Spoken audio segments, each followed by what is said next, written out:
Corona virus के संकट के बीच भारत में एक और प्राकृतिक आपदा आ गई है। चक्रवाती तूफान अम्फान की रफ्तार बेहद खतरनाक होती जा रही है। उड़ीसा, पश्चिम बंगाल और बांग्लादेश के तटीय क्षेत्रों में रहने वाले लाखों लोगों के लिए यह बड़ा संकट बन गया है।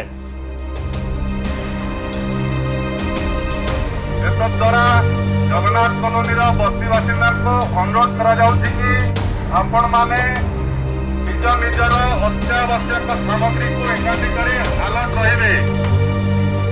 इस भीषण चक्रवाती तूफान को अम्फान नाम दिया गया है।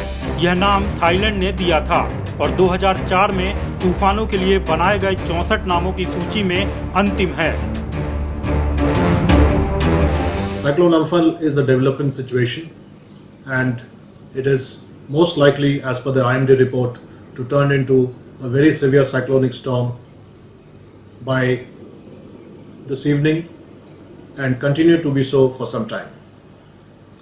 As far as NDRF is concerned, in Orissa and in West Bengal, a total of 37 teams have been deployed, out of which 17 are in deployment right now, with 3 possible additions in West Bengal, and that will be 20 teams actively deployed and 17 teams on standby.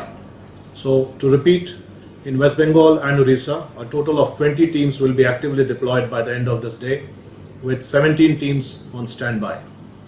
In Orissa, the deployment is in 7 districts and a total of 12 teams are deployed.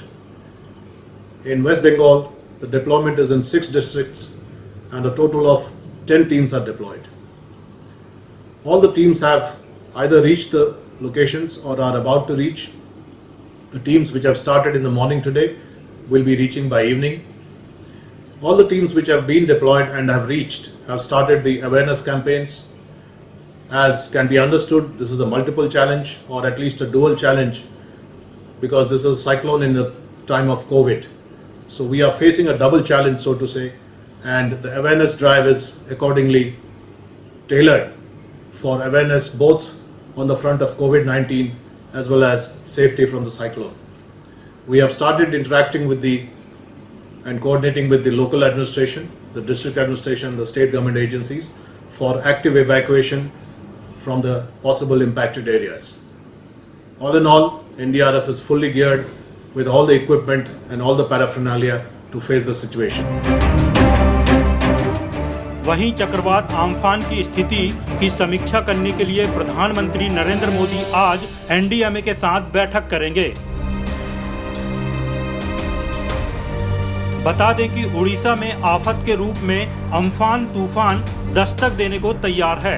Bharat मौसम विज्ञान विभाग IMD ने चेतावनी दी है कि बंगाल की दक्षिण खाड़ी के मध्य भागों में बहुत गंभीर चक्रवाती तूफान अम्फान अगले 6 घंटे में तेजी लाने वाला है। मौसम विभाग ने अगले 4 दिनों के लिए गंभीर चक्रवाती तूफान अम्फान के चलते वर्षा की चेतावनी जारी की है।